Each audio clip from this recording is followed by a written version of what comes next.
I think we're going to get started here shortly. As soon as you hear that they're recording, we'll probably ease into it and we'll let other people come online as we need to, okay?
Okay, well, it is 2 p.m. and I'd like to keep respectful of everybody's time today and thank you all for joining and attending.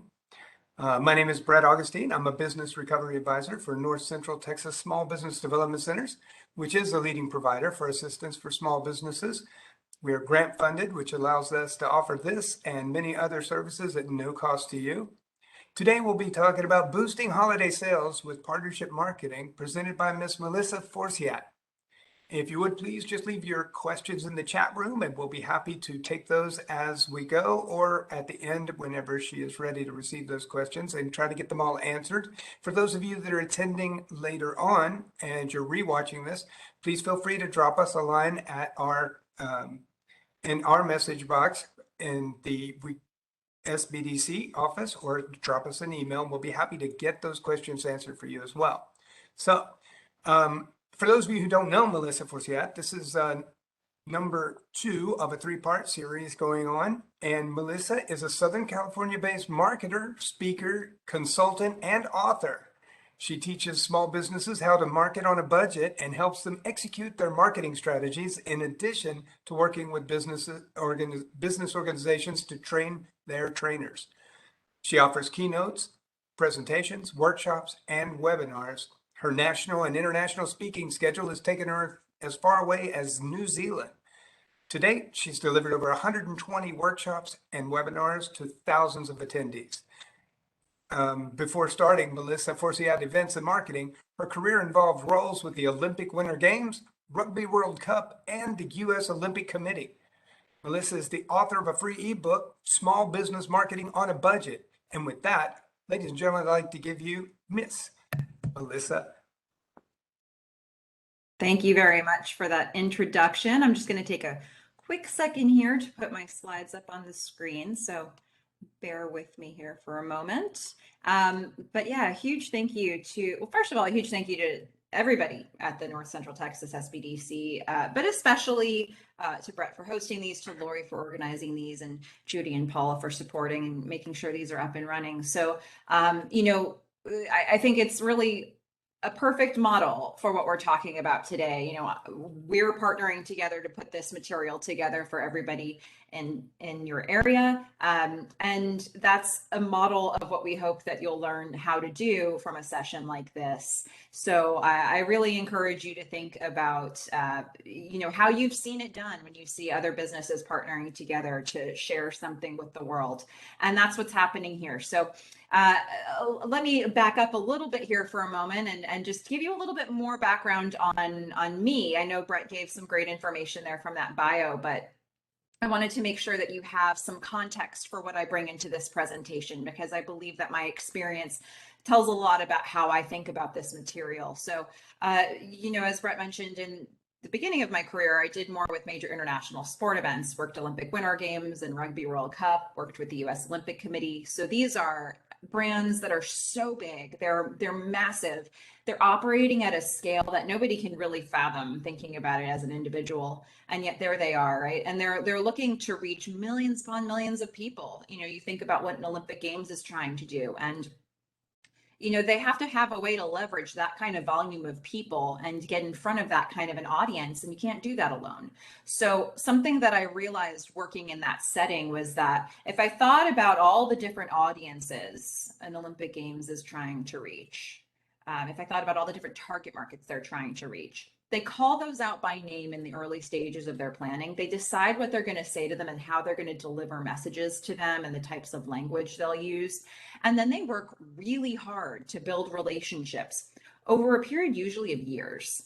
Within Olympic Games, you might have a decade head start to start building some of those relationships if you're bidding and all of that. So, with an organization like that, they spend years building a relationship so that by the time they get to a 2-week event, they now have all of the TV viewers, the ticket holders, the sponsors, the volunteers, the staff. There's so many different facets of what they need, and it doesn't happen overnight.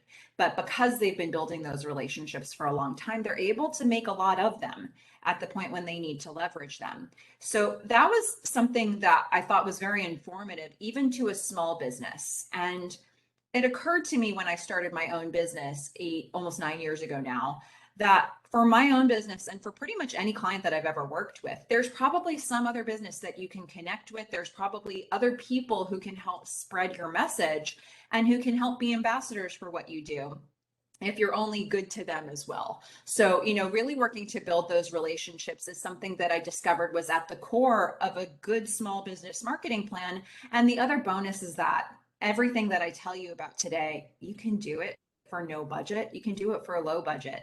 There aren't a lot of options like that we have of low budget marketing options for a small business, a micro business. But this stuff that I tell you about today, it's going to be simple. It's going to be basic. We're going to start really simple and we're going to build tactically from there. You might be thinking this is marketing, but it's practical solutions that you'll be able to execute to help you keep a relationship at the core of your marketing plan.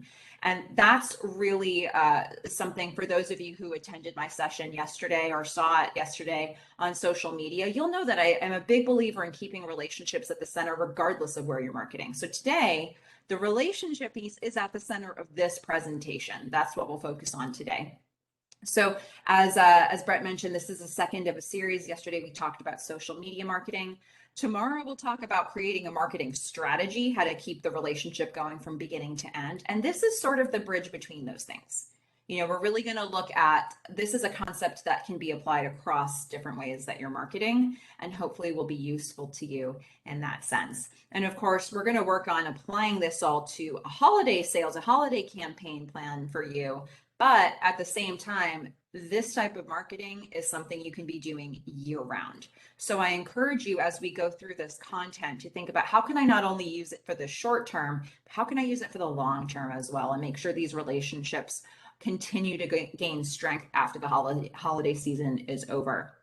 So having set that up, a couple quick housekeeping items, some of which Brett touched upon already. First of all, we do encourage everybody to stay on mute during this session. However, I actively encourage use of the chat. So if you want to introduce yourself, if you want to get to know the other businesses that are here with us today, this is a great time to start getting familiar with where the chat section is so that you can do that. But having said that, I do encourage you, like with any presentation that I have, if you can think about it in the context of your business as we're going through the material, you're probably going to get more out of it. So if you have something happening in the background right now that's distracting you, that you have an opportunity to shut off, this is a good time to do that. That could be silencing the ringer of your phone, shutting off a messaging device. If it's something that's taking your mind away from the presentation, try to avoid those distractions because you'll get more from this if you think about your business during the presentation. Now, in terms of the material itself, I've got actually quite a lot of slides here that you might want after the fact. So I've piled all the slides and some additional resources onto a landing page of my website that you can access so that you can do the exercises I talk about, do further reading. So there's going to be some additional reading that you can check out. And I'm going to have that landing page link on the final slide. And I will also invite the SBDC to share that with the participants after the fact as well. And then lastly, in terms of questions, as we go through, you're going to find that this presentation builds. So we're going to start with simple concepts and we're going to get more tactical as we go so that you can actually implement them. So you may find that a question that you have early on might get answered as we get a little bit later into it. But if not, please, let's address those questions at the end. So feel free to save those questions until towards the end. We'll look for those in the chat and we'll address as many as we can with the time that we have, because I hope that you'll be able to take this material and make it work for the business you have. And questions are a great way to help us think about how to do that. So having said all of that, here's how we'll tackle it today. First, we're going to talk about the holidays and how that matches up with your marketing plan. I wanted to take a second to stop down on that because we do want to think about using these ideas in the short term as well as the long term. But then we're going to get tactical. We're going to look at word of mouth marketing. You'll also hear me call that referral marketing as we go through. Then we're going to talk about getting away from your existing network and starting to find new people that you can connect with. So we'll talk about finding business allies for your business. And then lastly, we'll talk about how to collaborate. Once you have found those potential allies, what do you do with them? What's the next step? I think that's the type of question I get most frequently. Okay, yeah, I know this person could be great for my business. I know this business could be a great connection for me, but what happens now? So we'll talk about that and I'll give you some really good ideas that you can think about what would be the best for your business moving forward. All right, so hopefully some of that sounded good, that you're in the right place. We're all here to talk about partnership marketing. So let's go ahead and get into it. So first things first, the holidays and your marketing plan. This is, like I said, we're talking about something that we want to be able to leverage in the short term for the holiday season and any campaigns that you're doing. And we know that potentially you want to be able to build those relationships even beyond the holidays. So how do we use the holidays as sort of a launching pad for some of these relationships that you can create? One thing that I would love to be able to do here is really redefine what marketing is, because I think we have a lot of overwhelm as business owners when we think about what marketing is. We have a lot of misconceptions about what we think that marketing is. There's a lot of fancy newfangled things out there that are coming out all the time that we can use for marketing. And we mistake that with what marketing really is, which at the center is just being in touch with your target market, talking to them about what you do, making sure they know what you do, because they can't buy what you sell if you haven't told them about it. So we have to start by telling them about it first. So if we're thinking about like what marketing really means for us as business owners, let me share, what I commonly hear from business marketers. A lot of times somebody will say to me, I did a blog yesterday, or I did a social media post, or I went to a networking event. And I'll think, that's great. But what are you doing tomorrow? What are you doing next month? How are you consistently staying in front of people? When we're marketers, we do need to think about what are the marketing opportunities we have that we will continue to do, because doing something one time is going to get in front of somebody one time, but that may not be enough. And in fact, if you've ever watched, for example, a Super Bowl, there are companies that are advertising to us in Super Bowl commercials. We already know them. We've already heard of them. You may have already bought something from them, and yet they still find it important to get back in front of you. Right? These companies that you continue to see advertising, even when you already know them, they're still advertising. They're still marketing to you. They still want to reach their audience. They're still working really hard to continue to stay in front of people and continue to build their community. So that should tell us something. Why is it that we as small business owners think it's okay for us to reach people once when these huge companies are reaching people how often, right? How many times have you heard from some of those companies? So you really want to start thinking about what's the opportunity, what's the thing I can do that's going to have impact and that I can be consistent about over time. So for redefining marketing, it's really about thinking of this as an all the time activity. There are very few businesses out there that don't need to market anymore. I did run across somebody once that I felt like, I think you don't need to market anymore. She was a massage therapist. She wasn't looking to grow her business. She had a full slate of clients. She had a waiting list of people who wanted to potentially get massages from her. So she knew that if a couple people dropped out, she'd be able to replace them. She had enough word of mouth going. And again, she wasn't looking for passive income. She wasn't looking to hire more people. She wasn't looking to grow the business. She had what she felt she needed. She was looking to maintain, but not grow. That might be a scenario where you throttle back the marketing to make sure that you're not, adding too much to a wait list. But for most of the rest of us, we're looking to build the business. You're looking to build systems. You could potentially hire more people, or you could create passive income opportunities. So for many of us, there are ways to continue to grow or create efficiencies in our business. And so if you are looking to do that, you probably still want to reach potential customers and have that sales pipeline nice and full, so that when you're done working with the clients, or you've had this customer buy something from you, there's somebody else waiting in the wings, ready to, be in your next revenue sheet. So this is something that I want you to really think about. Marketing is an all the time activity. And that's one of the reasons why I think of marketing as relationship centered, because relationships are an all the time thing too. Sometimes you have the conversation, a little bit further apart. There are people in your life that perhaps you haven't talked to them for a year, but when you pick the phone back up, it's like right back where you were before. But it's because you've invested in that relationship along the way, and now you're just in maintenance mode with them. So relationships are an all the time thing. Marketing is an all the time thing. And now it's about saying, how can I do this in a way that's going to make sense for me? So when we think about it as an all the time thing, but now we think about the seasonal aspect of it, the holidays can play a very important role for you. There's a number of different types of roles that the holidays can play depending on the kind of business that you have. And let's look at some of the things that the holidays could potentially allow you to do if we think of it as a backdrop for a campaign to reach out to people. So the first way that holidays can potentially factor into your marketing is it gives you a natural opportunity to reward and acknowledge strong relationships that you built, especially throughout the year before, right? It's your chance to sort of look at the greatest hits of your year when it comes to your client base, your sales pipeline, your partnerships that you built, and to be able to really go back and acknowledge those people. This is the kind of thing that we expect to see at this time of year. You're not going to see people unsubscribed from you saying, thanks for being so great, or happy holidays. That's not the kind of thing. We usually just invite nice messages during that time. So this is a good time for you to lean into that and to find the right timing of that for whatever your business is trying to do. Now, another angle that we can consider here, there are the relationships that are really strong, that have been your greatest hits throughout this year, but there are also going to be relationships that have dropped off during the year.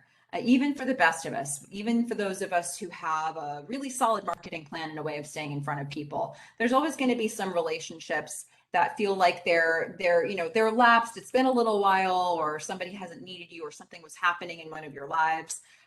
This is a good time to rekindle them, and you can do that by acknowledging somebody during this season, by saying hi to them, by asking how they are, by wishing them a happy holiday season, by wishing them a happy Thanksgiving, whatever it is that's coming up. That really, holidays are a great time to leverage that in general. But this next couple of months, you'll find that you have more and more natural opportunities to be able to reach back to the people who have dropped off the radar a little bit, and just see how they're doing, see how it's going. This is something that doesn't have to be salesy. None of this has to be salesy, and yet you can get back some of those relationships that have grown a little colder during this time of year. Now, a third way that the holidays can factor in, and this really kind of is part of all the other ones, creating brand awareness. Just by simply reaching out to people, you're reminding them that your brand is there. right? And for the new people that you reach out to, you're letting them know for the first time that your brand is there. But, being able to reach out to somebody, if it does nothing else, is a reminder to them, this person is in business. Here's what I know about this business. They sent me something, a nice message, and I feel good about this business today. And that connection, that momentary connection, is something that helps build a foundation for you as you continue to message into the year ahead. Now, some of us have this as our busiest time of year from a sales standpoint. So you're going to want to move from brand awareness pretty quickly into sales.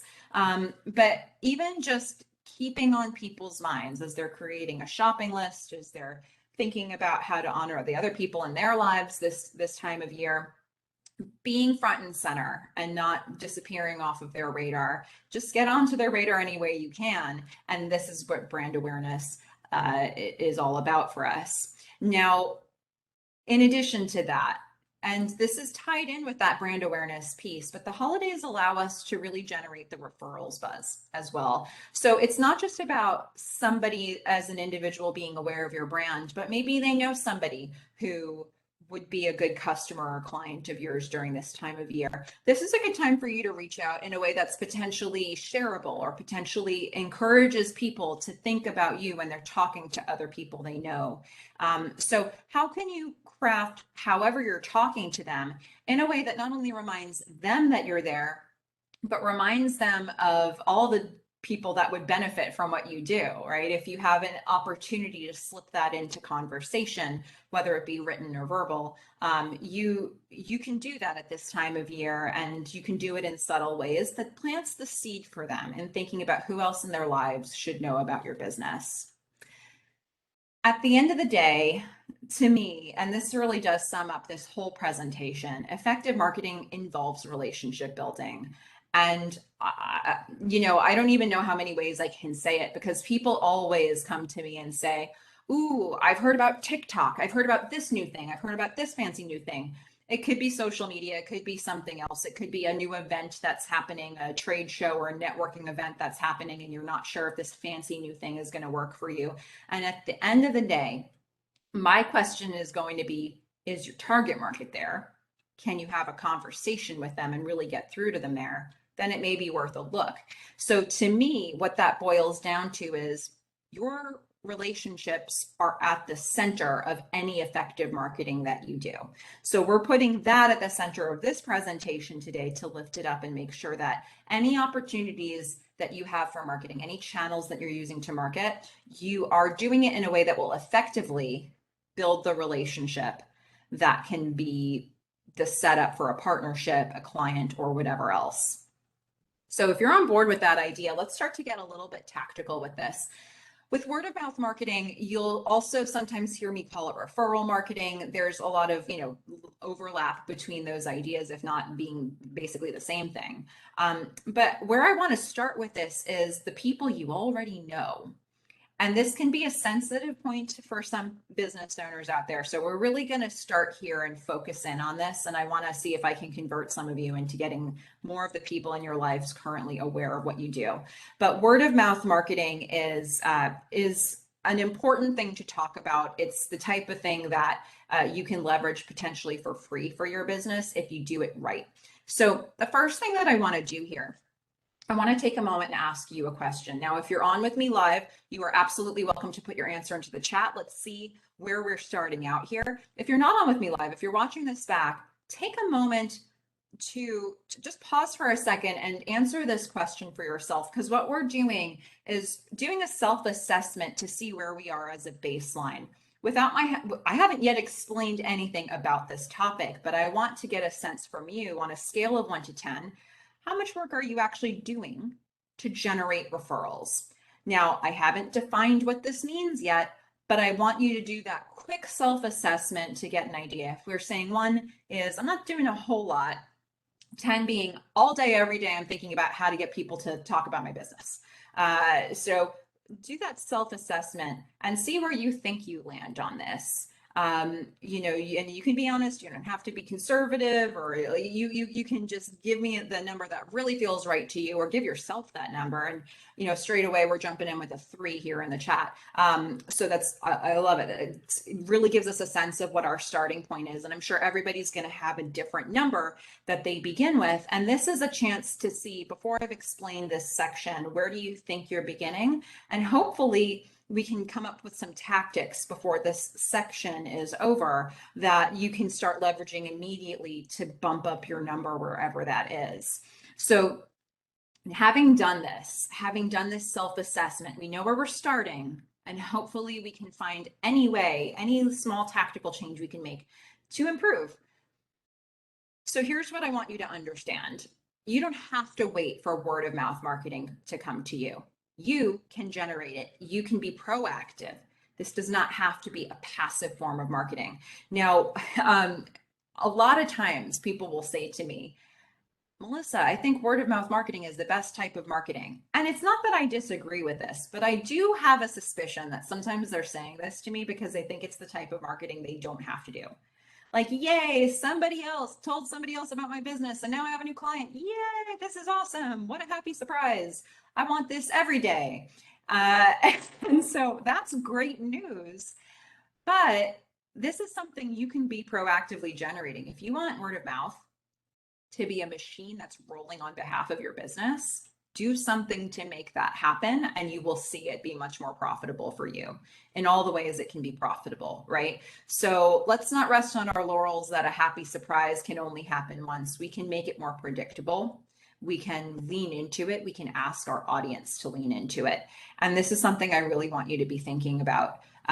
So again, you don't have to wait for it to come to you. Everybody in your community could be part of sharing your story. People can be ambassadors, whether you have called them that specifically or not. It's really about how you're planting those seeds with them, and specifically what seeds you're planting to get them to be empowered to talk about your business and to say the right things about it.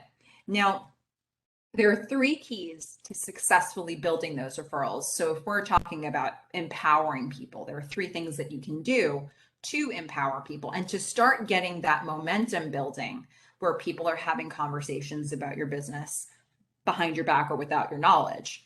So what are these 3 keys? Well, I'm going to spend more time talking about this first one, and it's going to sound for some of you very obvious and maybe sort of simple, but bear with me on this because I want you to understand the critical importance of this first key. This first key is what I would call creating a controlled message, or just controlling the message in general. Now, let me tell you a quick story about this. So I told you up front, I initially started my career working in these major international sport events. So in that line of work, I had these long, fancy job titles. So when I worked in Vancouver for those Olympic Games, my job title was Deputy Manager of Venue Press Operations for the Vancouver Organizing Committee for the Olympic Winter Games. That was the title. All of those words, they were on my business cards, they were in the signature of my email address. It was a mess when we had to pay by the letter.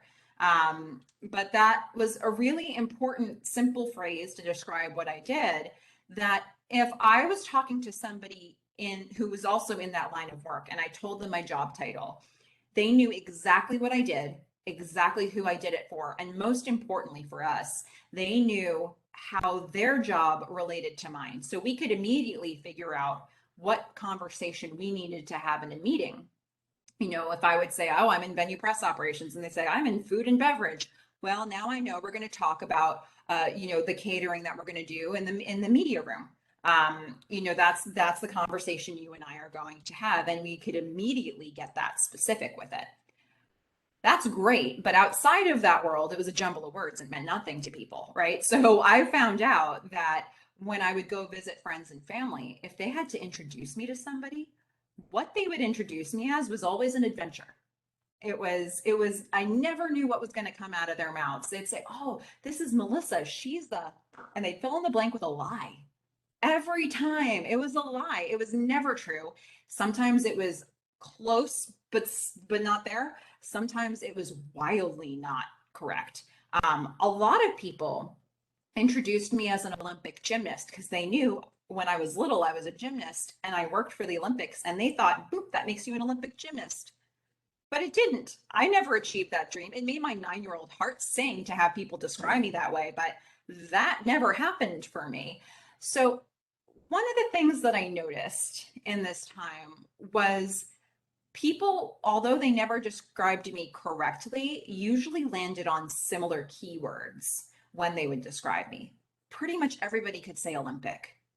Pretty much everybody could say the city name. Some people would remember the word deputy because that was like an unusual enough word. Um, but then they would just fill in the blanks and string together a bunch of words to make it make sense. And this is what happened when I was there. So I don't even know what happened when I wasn't in the room to hear how I was being described. And so a couple things happen as a result of this. If I've been introduced incorrectly and somebody is interested, the very first thing I have to do is correct the misinformation. Okay. It's close to that, but what I actually do is blank. And that's an awkward moment in the conversation. Hopefully, somebody's still interested at that point, right? If they heard the explanation of what I do and they're not interested, I may never know if they would have been interested had they heard the correct introduction. So you're really putting a lot of faith in the words that are going to come out of somebody's mouth when they're describing you. And this is a game of telephone, and we've seen what happens in the game of telephone, right? A message changes over time. The best thing that you can do is be as crystal clear as possible in what you've delivered first, and try to create a pattern in that first person's brain so that when they share the message, it's going to come out pretty much the same every time and online with what you want them to say. And this is where this controlled message idea comes in. So, we've heard about terms like, you've probably heard of an elevator pitch. You've probably heard of mission statements. There are other things out there. You may have heard of wow statements or vision statements. Like, there's all these different terms we put to describing what we do. But I'd like to strip that down for a second and introduce a new idea to you. And this idea is that people cannot remember a lot of words. How many words do you think somebody could remember verbatim without knowing your business inside and out? Yeah, I think we're looking at maybe 4, 5, 6, 7. We're starting to, really push it if we stretch beyond that. We're looking for a few keywords. We're looking for a phrase to give them that's going to help root them in what you do. So for my business, I would say, you'd say, Melissa, what do you do? I'd say, I help small businesses market on a budget. Now, if I keep saying this to you in a conversation, I help small businesses market on a budget. I help small businesses market on a budget. I'm trying to create a pattern in your brain because I think you stand a chance to remember I help small businesses market on a budget. And even if you don't remember that full phrase, you might remember small businesses marketing budget. So I'm going to give you a few words. I'm going to give you a phrase to string it together and make it make sense. And then if you have one sentence to give somebody, if they say, what do you do all day? I'm going to give them my controlled message. If I've got more time with them, if I've got 10 minutes, if I've got 30 minutes, if I've got 2 days, if I've got more than that, I'm going to give them more context. I'll give them more stories, but I'm going to keep peppering in that controlled message because when it's all said and done, the thing I want them to remember is I help small businesses market on a budget. Think about this like a jingle. If you've ever seen a commercial and you got that silly song at the end stuck in your head for 3 days straight, you don't necessarily remember the script of the rest of the commercial, but you're singing the jingle, right? And the jingle reminds you of everything that you thought watching the commercial. There's a reason for that. So that's basically what we're trying to create for your business without the song part. We're just trying to create a phrase that's going to be able to be a pattern in somebody's brain. So this is, hopefully you're seeing the value of having something like this ready to go. And I wanted to just prime you for an exercise you can do later. And this is one of the exercises in the landing page on my website. It's pretty much just this form, right? And what I want you to do, you have your business name, and now I want you to come up with your controlled message. Really think through what you would say to people if they said, what do you do all day? If you can throw in who your audience is, that's great. If you can give them a context for what you do, that's great. But we want to keep the phrase simple and memorable. And one other thing I wanted to say about this, for those of you who go to do this exercise, it should be the completion of a sentence. So if you were a landscaper and I said, what do you do all day? And you go, trees, shrubs, hedges, grass. People aren't going to remember that list very easily because it's not clear why you chose those things. But if you can give them a phrase, if you can give them a one sentence answer, they stand a better chance of stringing that together themselves. So this is something that I'd like you to take a little time to do. Now, for some of you, this will happen really easily. You've thought through stuff like this before, and you're going to end up landing on the perfect phrase right away. But if you find that this is taking you time, the more time this takes you, the more important it was to do this exercise. Because if it's that hard for you to figure out how to communicate what you do, can you just imagine what other people are saying about your business? Who knows what kind of words they're saying about it. So this is the starting point for us, because if we want to have people talking about our businesses, whether we know them or not, it begins here. What are they saying? And if you can control this as much as possible for that first part of the telephone game, then you're in good shape that you could potentially start building some meaningful relationships from the referrals that you're getting. Now, I know I spent a little more time on this one than I will the other ones, but I want to move on to what happens next. And by the way, before I forget, when you're doing that exercise, if you find that you're getting stuck anywhere, I do encourage you to check in with the SBDC and see if you can talk to an advisor about it. I will have a link for connecting with the SBDC on the very last slide. And we have a bunch of people from the SBDC who are listening in here. So I encourage any of you, this is a great time to throw that link into the chat on how to reach you. This is a really important exercise. If you can't communicate what you do, what do you have, right? So we want to make sure that you've got that opportunity to communicate effectively what the point of your business is. Now, from there, now we move on to that second key. I want you to actually use that phrase that you've created. I want you to catalyze the word of mouth that you so desperately want to build, right? I want you to start getting that momentum going for people who can talk about your business. So we're going to start with the people we know. We're going to start, and I encourage you, this is a 3-step process we can do here. Start by identifying your contacts. Now, if I were doing this, it's easier for my brain to think about people I know from either where I know them or when I knew them. Right. So I might think about people I went to school with, or, different phases of school. I might think about people that I work with. I might think about people that I have appointments with, people that from my kids' school, people I go to bowling with on Saturday nights. Like, think about people from different parts of your life, because that's usually going to help jog your memory. This is a great time to pull out address books, to pull out social media lists, to see who you're following, just so you can remember the people that you know and really start to create that comprehensive list. But once you've done that, chances are you're not going to reach out to everybody with exactly the same level of depth in your message, right? The people you know really well, you're probably going to give them more information than you would to somebody you haven't spoken to in 5 years. So start with the full list, but then reclassify them. Get specific about who is like my best friend, who are my close contacts, who are the people I see regularly and are, acquaintances now, who are people who have maybe fallen off the grid a little bit. It's more distant, or it's been a while since we've reached out.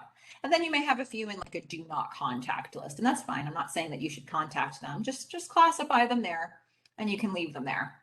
But now you've got these different segments, and now you can make a decision on how you'll reach out to all of them, right? So with the people you're very close with, that might be a one-to-one conversation. You're going to give that person not only your controlled message, but you're probably going to give them a tour or a sample or a story. You're going to talk to them. They're going to know more about the inner workings. But there's this whole wealth of people and this sort of close contact, people that you're seeing regularly but don't have deep conversation with, and like the people you haven't talked to in a while. There's a whole bunch of people who fall into those categories that probably know nothing about your business. And this is a great opportunity for you to start reaching back to them, especially at a time of year like this. There's all the reason in the world to connect with somebody around Thanksgiving or around the holiday season and acknowledge that you're thinking about them, ask them how they are, and then tell them what you're up to. This does not need to be a sales message. This does not need to be buy my stuff. This just needs to be, hey, I was just thinking about you. Happy Thanksgiving. I'm just really wanted to share some gratitude for the people in my life. and I was wondering how you're doing. And here's what I've been up to. I've got my own business. I've been doing this. I've been doing that. Done. Your message is done. But when they see something that interests them, they'll now ask you questions about it, right? So if you're having a conversation about this, you'll see if you mention your business, somebody's eyes might light up because they want to know more. If their eyes don't light up, maybe you move on to another topic of conversation. But a lot of times you'll find people identify themselves why they're interested. So it's happened to me surprisingly a lot. If I go to a dance class and I've been going to a dance class with the same people for a year, you'd be amazed. One day we're putting on our shoes after a year of going to Wednesday dance classes together, and they'll say, "Hey, what do you do all day?" And I say, "I help small businesses market on a budget." And they'll say, "Oh, do you need a client? I know somebody who," it's like amazing how often this happens. It doesn't happen every time, but if it just happens sometimes, look what you just did, right?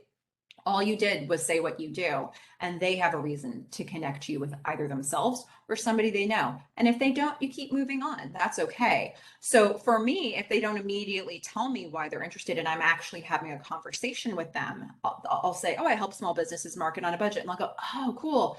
And I'll say, "Do you know somebody who has a small business?" I'll ask them a question to see if there's actually a connection there. And then we'll get to the root of what they're interested in so we can figure out if this is the way to go in our conversation. So do that outreach. It sounds so simple to do this. And you may be thinking, I'm watching this presentation for this. We're going to keep getting more specific as we go, but I'm telling you, there are people in your world right now who don't know what you do, who could be good connections for you, and you don't even know who they are until you do this outreach. So this is the time of year. If no other time of year, this is a great time to do it. And the other thing that I want to say about this before I move on from it is that for some people, they actively don't want to reach out to the people that they know because they feel like they're being salesy. They're muddying the waters with the people in their personal life. And this is why I want to reiterate, we're not selling to this group. That saying I help small businesses market on a budget doesn't sell to a contact that I just said that to. It tells them what I do all day. In fact, if anything, why would you withhold that information from somebody? If you're spending this much time and you have this much passion for your business, why withhold that from somebody else? That's what you do. Like what's the reason for not telling them and creating that connection with them? So please make sure that the people in your life know what you do before you start going out and actively marketing to everybody else who doesn't know you. Start with the people who do. Make sure that those who want to be an ambassador can come forward, or just give them your controlled message and see what happens. And like I said, this is a great time to do this. If not for the fact that we've got the holidays, we've had a pandemic going on. This is a great time to ask people how they are. If that's not always a great question to ask, this is especially a great time to ask it. So bear that in mind. And when it comes to that holiday outreach, if you're whatever holiday you're going to leverage, like I said, happy Thanksgiving, Merry Christmas, Happy Hanukkah, whatever you want to say, right? Jump in with that greeting. I've been thinking about you. I hope that you've had a good year. I know it's been a lot going on this year. What's been going on in your life? I'll give you a quick update for me. I help small businesses market on a budget through my own business. Do a little bit of this, I do a little bit of that. I go to this class, I do that. Done. Sign off. Keep it simple. Doesn't have to be salesy. Ask them how they're doing, and it makes it feel reciprocal. So having done all of that, one more key that I want to tell you about, this is just the details of what happens after that message. So first of all, if somebody seems interested in knowing more about your business, educate them, give them the information they need. Make sure that controlled message is now a pattern in their brain, or that you've written it somewhere for them. Give them a website link. If you think they'll be handing out business cards for you, give them business cards. If you feel like this person's a great storyteller, give them a tour, give them a sample, give them an experience of something simple with your business so that they can talk about it with their own language too, in addition to using your controlled message. So these are some things to consider. Make sure if somebody is like potentially going to be a referral source for you, empower them to do that. Just one second. Now, when somebody makes a referral for you, have a plan for what happens next. How many times has it happened where somebody said, ooh, here's an email. Hey, this person meet this person. This person meet this person. I think you two would be a great connection. How often have we let those connections just grow cold without really building something from them? Because we don't really have a plan for how to follow it up. So have a plan for how to follow it up before you encounter the situation. Maybe you'll email them right away. Maybe you'll contact them right away. And then what if you don't get a response? Are you going to follow up after a certain amount of time? What kind of thing are you going to say? You can decide that beforehand. You won't have to think through it on the day. You're just going to execute what you've already decided.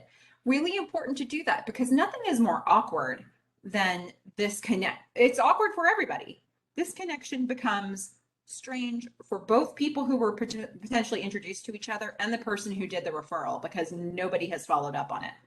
So have that plan and then you just go into execution mode when it happens. And once it has happened, loop back with your referrer. That is a small detail, but an important one. Say thank you. That was a great connection. That's exactly the kind of person that I'm looking to meet in my business. And here's where it stands now. You would be surprised, even just acknowledging it. Sometimes we'll get a referral right away on the back of it. Like, oh, I just met somebody else who would be a great connection for you. So this is the kind of thing, really acknowledge, positively reinforce that they just did this work for you. And if somebody is a really good referral source, or if you have a really big ticket item and it's one referral is really meaningful for you, consider a gifting plan for your business. Fits within your bottom line. You can do anything from a saying thank you when you see them to I'm going to give you a gift to acknowledge this great thing that you just did. So, you can have that whole spectrum, but in any way that you acknowledge it, you're probably moving that relationship forward and giving yourself a chance to get another referral on the back of it when they meet somebody else who would be the right connection for you. So those are some things to consider in terms of building referrals, building word of mouth. Like I said, you can be proactive with this and you would be amazed if you just really did an inventory of the people that you know during this time of year and you do outreach, you're going to see some momentum build in your business that you didn't expect. But I want to move on here and talk about what about the people you don't know yet? Right? So let's say you've reached all the people you know already. You're like, I need more connections, I need more momentum.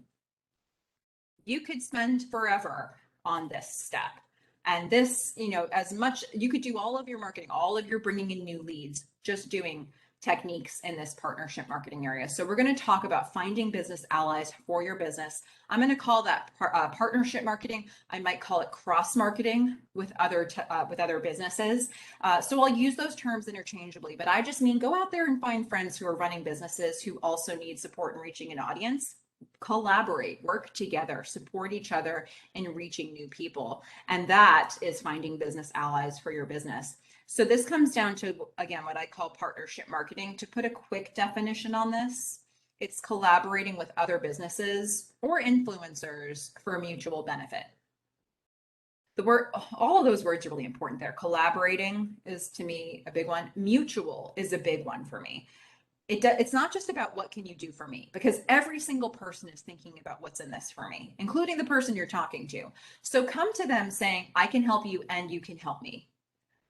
Let's talk and see who's in line with that sort of thinking. Those are the people that you want to run with, because those relationships over time could be immensely beneficial for both of you if you really put effort into them. So this is about, with cross marketing, this is about leveraging those relationships with those other businesses or influencers. And in doing so, accessing each other's communities. This is really about, again, that mutual relationship, that vice versa supportive relationship. So this is an area, again, you could spend all your energy in this area of marketing and find that it's working really well for your business. This is an area that you can spend attention and time and not have to spend a lot of money if you wanted to. So to me, partnership marketing is smart for any business out there. It's just about finding the right partners for you. So who are the right partners? I'm going to give you 4 types and I'm going to work you through these different things because I think it's important you understand who you're looking for. Again, every single person listening into this is going to have different types of partners that would be right for their specific business. So we're going to think about this categorically first. And as I'm talking about this, think about for your business, what types of businesses would fit into this?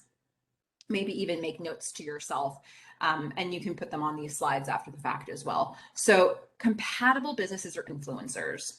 What do I mean by that? I mean compatibility in terms of two ways. You can have compatible offerings, right? You could have, if I make shoes and you make shoelaces, there's lots of ways we could work together, maybe even from the standpoint of production or packaging. So these are things that have an obvious link, and maybe there's, you know, a lot of ways that we can connect here, but it doesn't have to be compatibility in terms of offerings or service tie-ins. It could be that you have a compatible target market.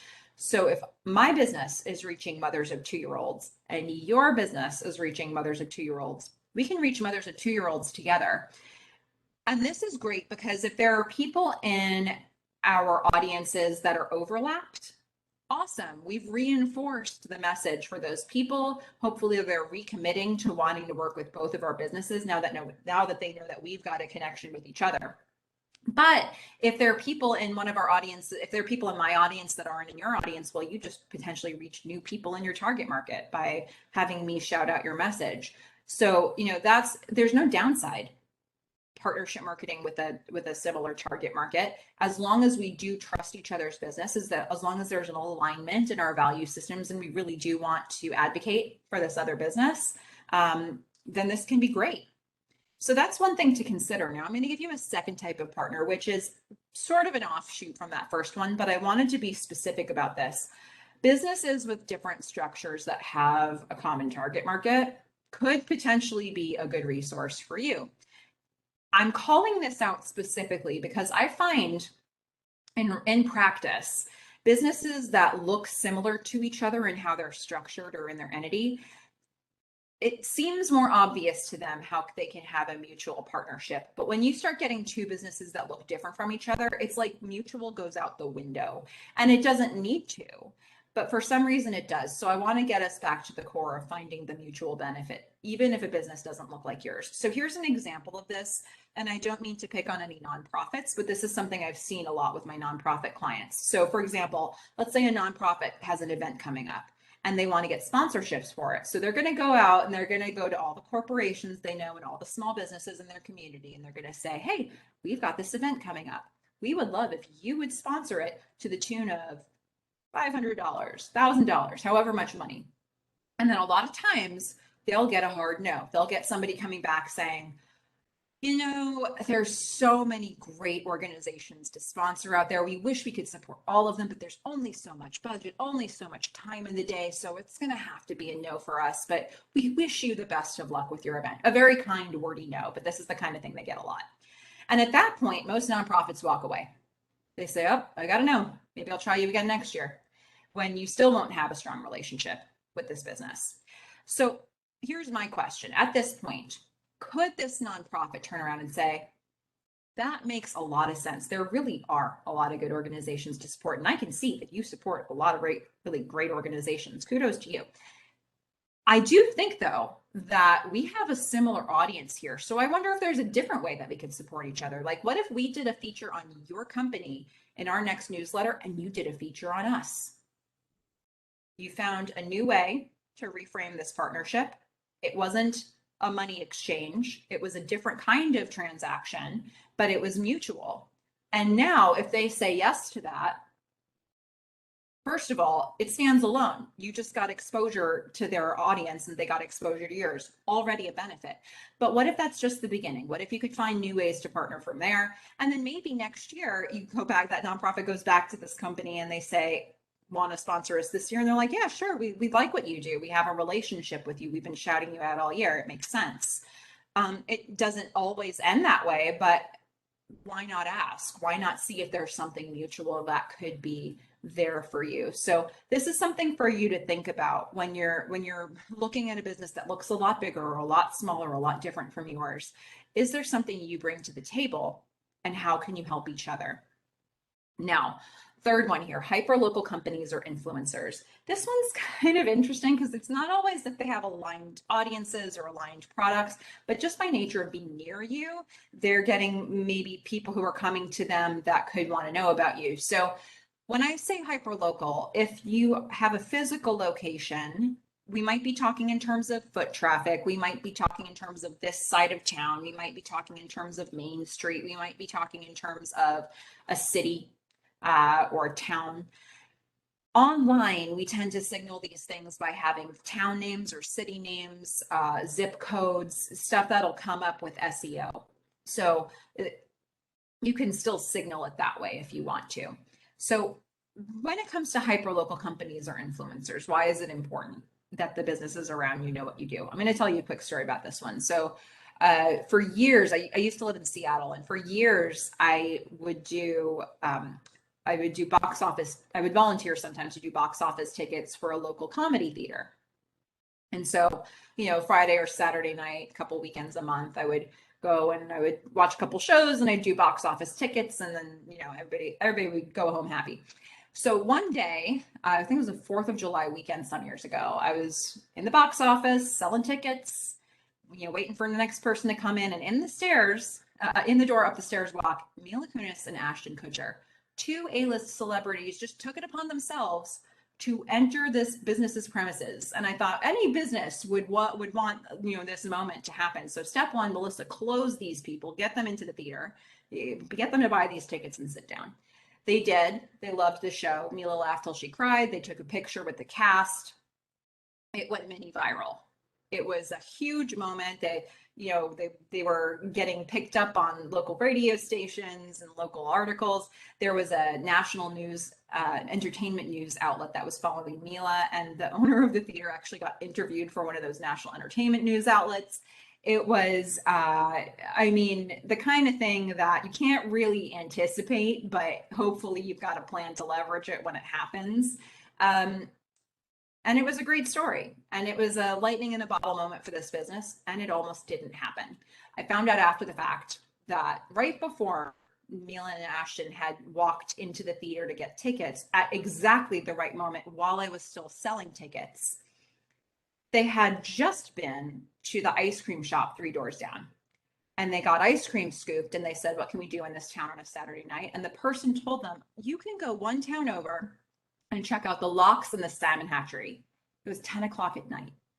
This was not a good thing to tell them to do. They were sending them out of their neighborhood, and there was a live comedy show 3 doors down from them that, had that person just been thinking about it, they could have suggested it. So the reason Mila and Ashton ended up showing up at this theater at the right time was that when they walked out of the ice cream shop, they took a right instead of a left. They happened to run into the sandwich board right outside the theater. They looked up, they walked in with 10 minutes to go before the show started, and they got to watch the whole show. So this ended up being a happy story, but there was way too much luck involved for that. Had the person at the ice cream shop, had everybody in every restaurant been able to say, oh, after you do this, you should go see a show. This would have been, an easy way to tee up 2 comedians to go watch a comedy show. So you better believe that since that time, the owner of that theater, they've hosted a Chamber of Commerce event. They've gifted tickets to employees of local stores and shops and restaurants to make sure that the people on their team know what's happening in their neighborhood. And as a result, you can hope that more people will start finding their way to you, because, they're not all the target market, but every now and then you find somebody who is. So why not have that other resource to help you out? So think about how that story could potentially impact, your business, and what kind of businesses around you could be a good resource for this. The last type of partner I wanted to mention is competitors. And I know, for some people, you might gasp when you see the word competitors here. Doesn't have to be, though, right? Sometimes a competitor can be a great source of overflow business, information about what's happening in your industry. If you've got a ton of competitors in your industry, if you worked with a couple to carve out a little mini alliance, if you found how you're doing things a little differently, you could potentially pass some clients back and forth to each other. You never know. So this is something to think about. And I also have to say that during the last couple of years, I have seen so many competitors within an industry band together to try to save their whole industry. in the middle of a pandemic. That's been really interesting to watch because people who wouldn't necessarily have collaborated before have realized that they can collaborate and how they're moving their entire industry forward by doing it. So I hope that philosophy doesn't go away for all of us, because I think that there's still potential benefit to look, if you have a competitor where you don't have a good relationship with them, I'm not saying that you need to break through that, but there may very well be some out there that you can have a mutual benefit with, and it's just a matter of finding out what that is. So these are 4 types of partners that I want you to consider how this could potentially work for your business. And hopefully, as I've been talking through this, you are getting ideas about what types of businesses to reach out to in each of these categories for your specific business. Now, having said that, I wanted to make sure you have a quick one sheet with those 4. And I encourage you, when you grab the slide deck after this, get this one slide and make it like a resource for you. Put it up somewhere. Anytime you're going to go somewhere where you can network, have this with you until it's internalized. Because when you go to anything and you meet a business owner, I want you to filter them through this list and think, is there something I can do with this business? What I don't want to happen is, a lot of times when I'm working with a client on creating a marketing strategy, they'll say to me, oh, I'm going to a networking meeting once a month. I say, great, what do you do there? And they'll say, I have a muffin and then I leave. Well, that didn't help your business though. It's nice that you were there and you ate the pastries, but then you left and there were businesses there that you could potentially work with. And so being there is great. That's part of the battle. Now run people through this list and think, yeah, there's something we can do. Then you have the conversation with them to figure out what that is. So before we move on to what you do with them, when is your next opportunity to find cross-marketing partners for your business? And I just want you to think about what you've got coming up on your calendar. Look, you're here right now. If you're if you're in here live, introduce yourself in the chat. This is an opportunity. If you're not, when is your next opportunity? Are you going to any meetings where there are going to be businesses, in person, online, anything? Are you going to a farmer's market? Is there anywhere you're going to be? If not, if you don't have an event coming up on the calendar, you can make a list of people you want to contact and just email them. Just get the conversation started. You can be proactive. So if you don't have an event coming up that is going to put you in contact in any way with businesses, make it happen yourself. Because there's all the reason in the world for you to reach out to a business owner, however you want to reach out to them and say, hey, you're doing this, I'm doing this. I feel like we're reaching a similar audience. Can we help each other? And see what their response is. If somebody says no to that, that's probably not going to be a good partner for you anyway. But the people who say yes, now you move into that phase of saying, how are we going to help each other? And that's the fun part. That's where you get to be creative. That's where that relationship really starts to bloom over time. So think about this. Where's that next opportunity for you? Start leveraging it.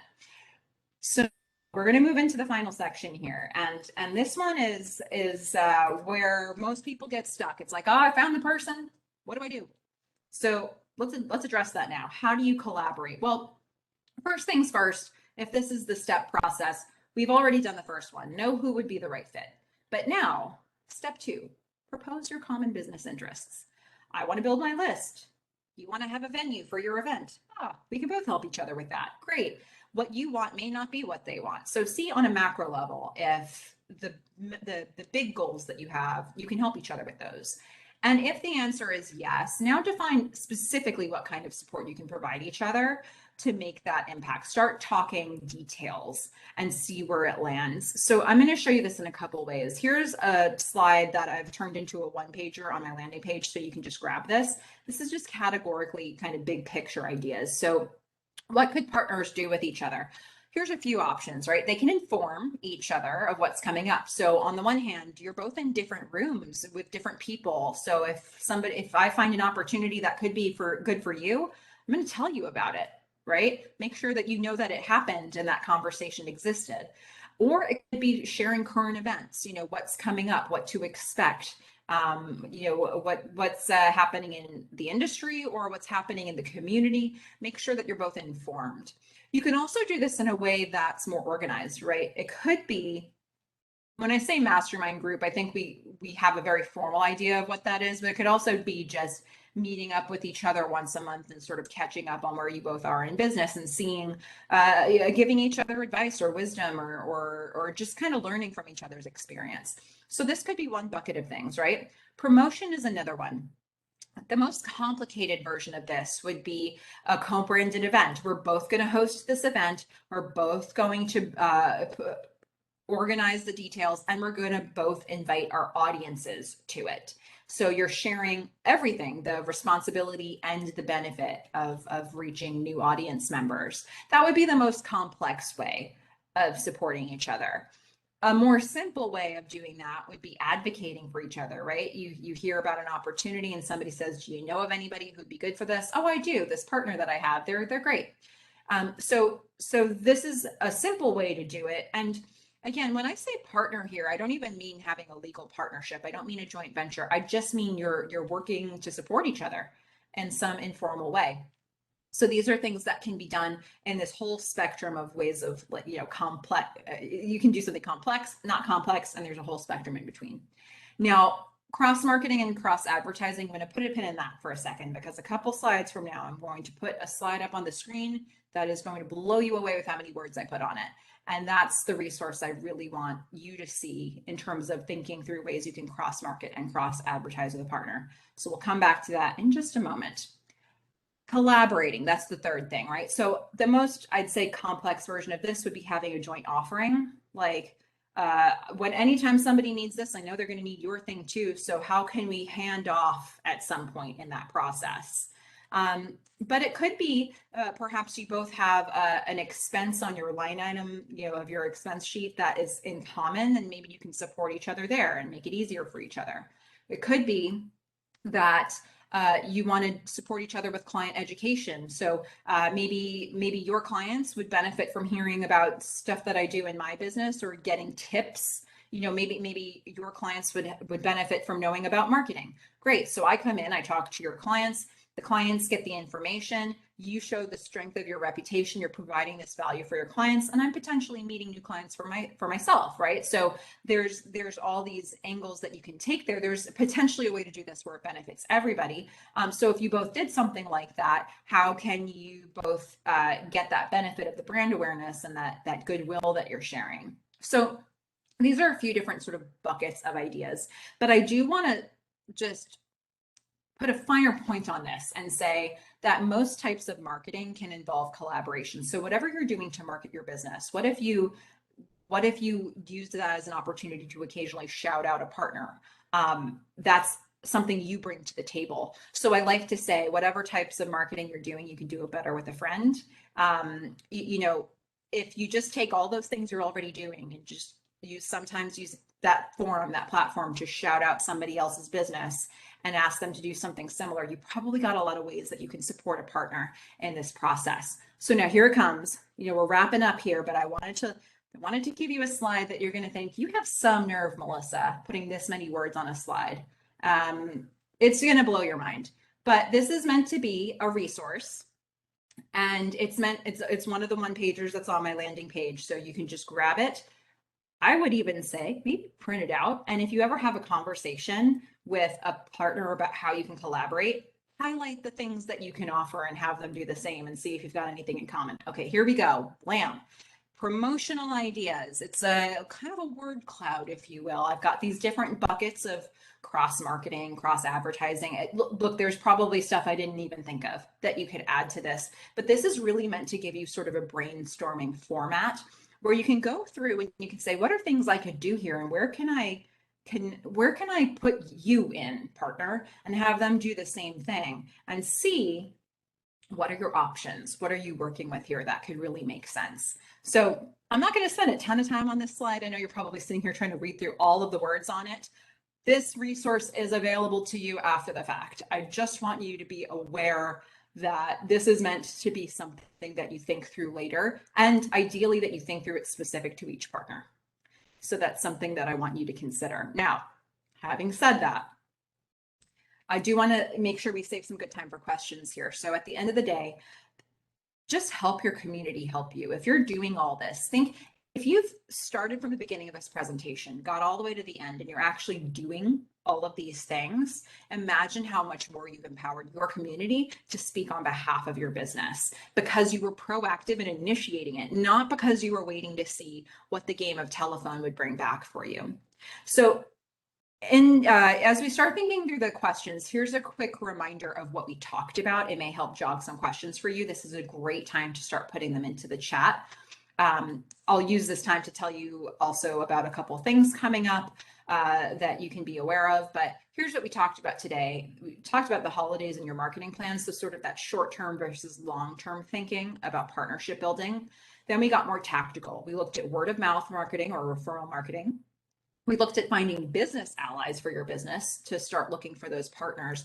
And then once you found them, how do you collaborate with them? So we started to look at that as well. Now, as you get those questions in, a quick reminder, we've got one more session coming up tomorrow. This is actually my favorite one to present, although it's pretty dense. So come with your brain firmly attached tomorrow, 10 to 11:30 a.m. Central. Create a profitable marketing strategy. Look, very rarely do we talk about lead retention and customer retention in marketing workshops. We're going to talk about it tomorrow, and we're going to help you figure out how do you not just get from people hearing about your business once and walking away, how do you get them to build the strongest possible relationship with you? How do you keep them with you, turn them into customers, turn them into referral sources? What does that look like for your business? And really thinking through the strategy behind it, because that ultimately is the thing that's going to drive sales and referrals for your business, staying in front of people. So have a plan for it. We'll talk about it tomorrow. Also, in just a moment, I'll put up a slide that has the landing page link with all the resources that I mentioned. On that link, we've got the slide deck. I've also got the What Can Partners Do and Promotional Ideas one-pagers that I pulled up separately because I think those are probably good resources for you as a standalone. And then I've got a number of additional blogs that I've written that are additional reading on this topic about various aspects of partnership marketing and things for you to consider. So that's all at this top link here.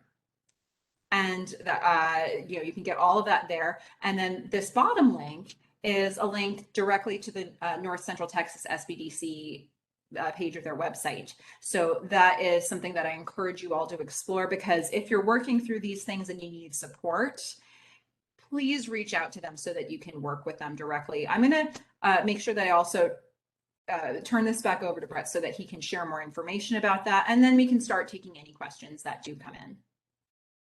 Well, thank you so much, Melissa. And again, ladies and gentlemen, Melissa Forsyth, we're happy to have all of this information today. I know yesterday I was amazed, as we were talking about prior to, because I'm always learning something new, even in fields that I used to think that I was pretty good at, right? But we're always changing and adapting. And I'm glad you brought up something today that a lot of people that I advise think, oh, well, my competitors, I need to be better than them. My competitors, I need to make sure they can't get my clients. And a lot of times I tell them, well, isn't it the same client base that all of the people that do what you do are looking to get? Because those are the types of people that use your services. And they're like, well, yeah, but these are mine. I said, I get it. But I was really happy to hear you point out the fact that I know that in my past, I've been very successful with sales and marketing plans that include your competitors way more than being alone. Because whenever you get a group of people together and everything, then the differences fall out. Or maybe it's just because they're closer to you than the person they were using and they didn't know you existed. So it's simple as that sometimes, you know. It's such a good point. And one other thing that I want to say on the back of that is that I know there are exceptions to this, but for many people's services and products, a consumer does not need to choose between two people. They can buy both. So it's surprising how often this comes up with a client, like, oh, I have this competitor and I'm worried they're gonna, how do I differentiate myself? Is clearly somebody's gonna want their stuff. It's like, well, they also might want yours, even if they did. So, people don't think about it that way. They think it has to be one or the other, but for so many industries, it's not that choice. It's either or and. And Well that's said. an interesting space because then you can really support each other. Well said. Well said. Okay, if anybody has any questions, please throw them in the chat box. We're happy to entertain them now. And again, I really appreciate all this great information. I've had a lot of things. I'm going to go back and get all the slides to this and go back over it, especially the clouds. Thank you for that busy slide. Oh my gosh, there was lots of little details in those clouds. Read them, everybody. Um, I don't see anybody jumping on board exactly at the moment, but if you have any closing remarks or anything you want to tell them before I take over and tell them what all's coming up, I'll be happy to do so. Remember, everybody, if you are receiving this message after the fact and you're doing it in your own time, which we very much appreciate, go ahead and put into the chat box as well your questions. We'll try to get them to Melissa so she can get them answered for you. And if you want to schedule time with one of us, please go to our website and do so. But Melissa, do you have anything else you want to close with? Yeah, I want to close with something I said towards the top of this presentation was that this stuff is simple. It's not fancy. It's not necessarily hard. It takes time, but it doesn't require special tools or fancy technology to communicate your message to these people. And I hope that's something that you've all seen. This is about these are great low budget options to make sure you're building momentum and conversation around your business, and it's not complicated. It just takes time to think through the people you know and the people you want to know, and then do that outreach. And hopefully, if you do it in this way, if you've got a process that you're creating to do this type of work, you're going to see that you're creating momentum that you didn't expect. But yeah, it's if you found yourself saying, yeah, that makes sense, this is still marketing. Marketing doesn't have to be using a fancy tool you've never heard of. Marketing can be, you're right in front of me and I'm going to tell you what I do. And that's still getting your message out there. So at its core, that's why I say the relationship is at the center, because once you've got that relationship, you can communicate with somebody in 100 different ways, but it's still about that person.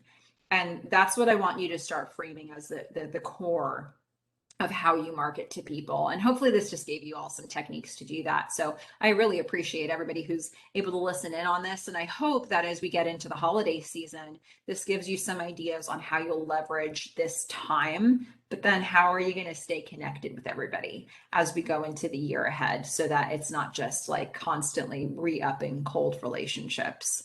So yeah, thank you everybody for joining in on this, and I am happy to answer questions as they come in, if any do come in. But I'll turn it back over to you, Brett, because I know you've got lots of great things coming up on the calendar as Sure. well. We're just trying. There's a lot of people saying thank you, and I just want to mention that I've got Melissa's landing page in the chat box as well as our own. So if you're a one-click kind of person, go ahead and click there to find out more. Melissa, again, thank you so much. I'm going to tell everybody a quick up to date about what's coming up. Oh, guess what? That's right. Melissa's back tomorrow morning at 10 a.m. creating a marketing strategy with Melissa Forsyth. Do not miss it, and bring coffee. She already warned us. This one's going to be good, and it's going to be full of information you're going to want. So that's tomorrow morning. Don't forget, November 8th, we have financial negotiation workshops for minority and women-owned businesses with Rebecca Schultz. We have November 9th coming up, how to attract online shoppers during the holiday season, continuing this idea with Marsha Hudson. We also have November 10th, telling stories, everything you need to know with Lorna Kibbe. And November 11th, mission success, veterans business. So that's with Rebecca Schultz. And as you can tell, we have so much coming up. It's almost like just a whirlwind of training and development for many of you out there that are entrepreneurs, or you are already small business owners trying to make things better. If you are, please utilize all of these services. You can go to sbdc.nctc.edu, which is our website. If you would like, you can also use the QR code located up in the top part of your screen there, and that'll take you directly to our website that will help you with all of the upcoming workshops, and they're always changing and always adapting. So with all of that said, I just want to remind you that we are funded, and we want to thank the Small Business Administration, the state of Texas, the North Central SBDC Regional Office, as well as North Central Texas College for being our sponsors. We thank you all so much for joining us today, and we look forward to seeing you bright and early in the morning for Melissa when she comes back. Thank you so much, and this concludes our webinar for today. Have a great day.